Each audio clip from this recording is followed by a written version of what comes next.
샬롬, 주의 평강을 여러분에게 전합니다. 수요일입니다.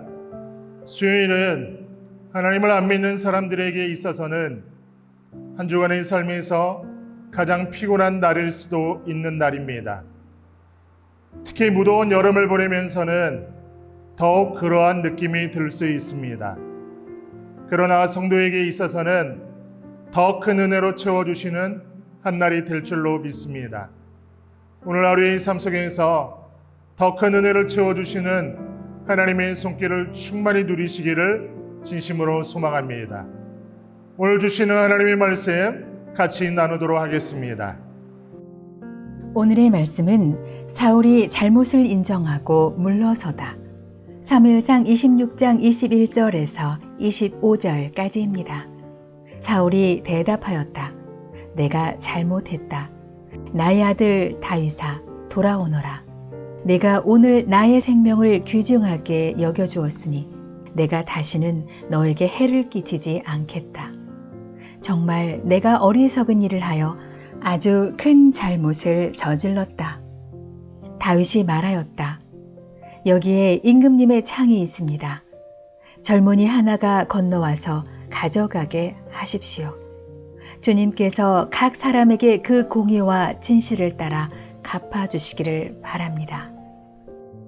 주님께서 오늘 임금님을 나의 손에 넘겨주셨지만 나는 주님께서 기름 부어 세우신 임금님께 손을 대지 않았습니다.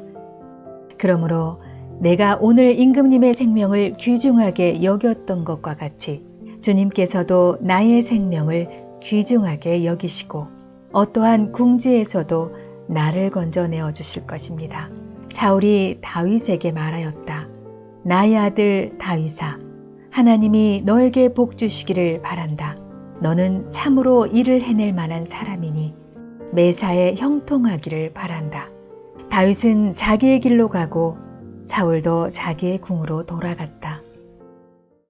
오늘 말씀을 통하여 성도의 신앙 고백 두 가지를 잠시 나누고자 합니다. 성도의 신앙 고백 첫 번째는 믿음의 실력은 삶에 있음을 고백하는 것입니다. 오늘 본문 21절을 보시면 사울은 자기의 잘못을 인정합니다. 그리고 다시는 다윗에게 해를 끼치지 않을 테니 돌아오라고 말합니다. 사울이 하고 있는 말은 진심일 것입니다. 자신의 잘못을 뉘우치며 그의 마음 깊이 후회하는 말일 것입니다. 내가 범죄하였다. 내 아들아, 이제 돌아오라. 내가 다시는 너를 해하려 하지 않겠다. 내가 어리석었다. 정말 잘못했다. 이 말은 진심이었을 것입니다. 하지만 사울의 이 말은 처음 한 말이 아닙니다. 이전에도 했던 말입니다. 그런데도 사울은 이 말을 또 합니다. 그렇다고 사울이 다시는 다윗을 추격하지 않은 것도 아닙니다.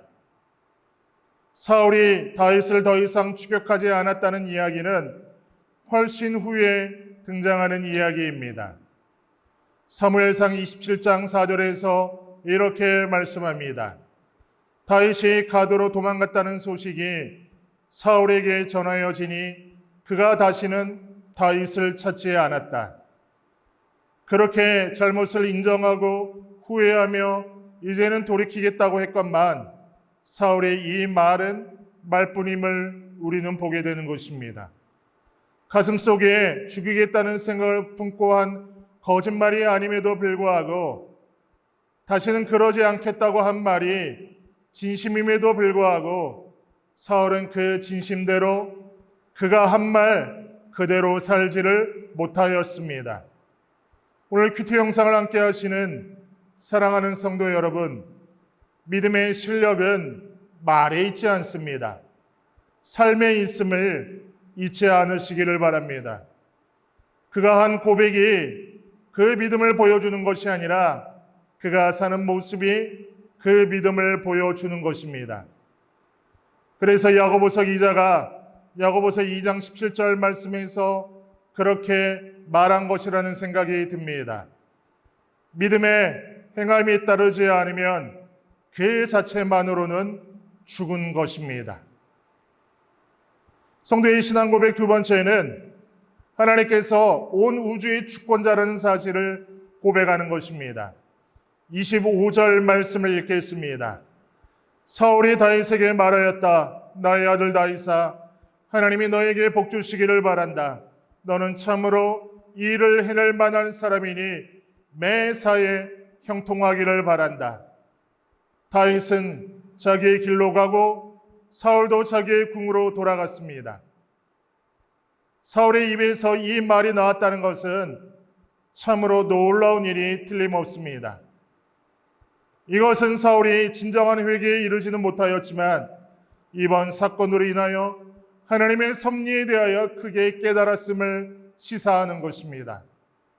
즉 사울은 다윗이 이스라엘의 왕이 되는 것은 이미 하나님께서 작정하신 일이므로 아무도 바꿀 수가 없음을 이제야 깨달은 것입니다.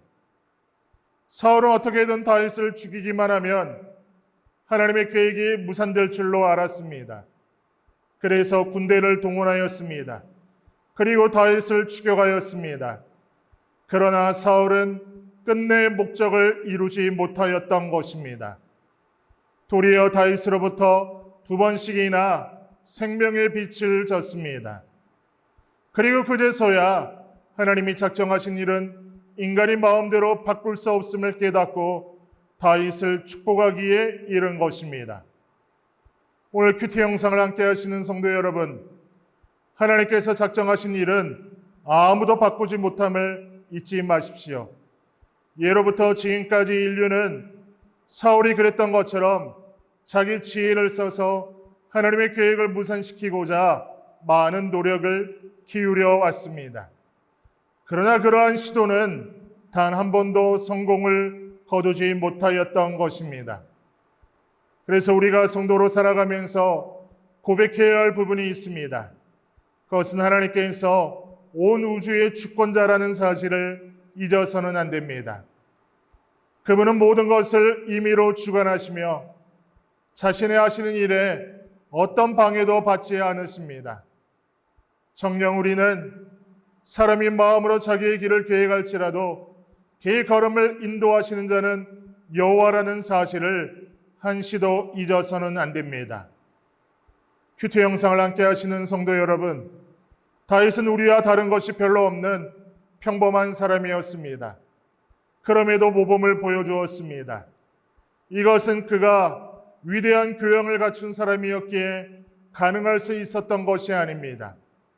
그가 2번씩이나 사울에게 원수를 갚을 수 있는 기회가 주어졌음에도 그의 생명을 해치 아니한 것은 그의 삶을 움직이는 힘이 신앙이었기 때문입니다. 고 하나님의 온 우주의 주권자이심을 고백하였던 것입니다. 우리가 믿음을 따라서 살도록 힘써야 될 이유는 하나님이 온 우주의 주권자임을 고백하는 이것이 우리의 삶을 거룩하고 위대한 내용들로 채워줄 수 있기 때문입니다. 믿음을 쫓는 삶이란 하나님께서 중심이 되는 삶을 말합니다. 하나님이 주권자임을 고백하는 삶을 말합니다. 이렇게 사는 이들에게서 가장 숭고한 것들을 기대할 수 있는 줄 믿습니다.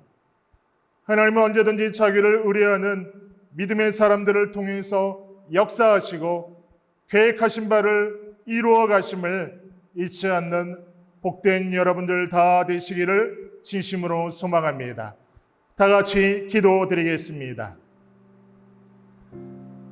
하나님 아버지, 이 땅 가운데에서 성도의 삶은 말에 있는 것이 아니라 행함에 있음을 고백하게 하여 주옵소서.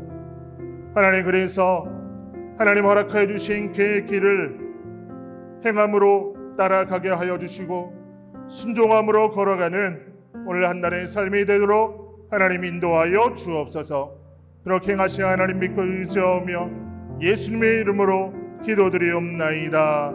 아멘.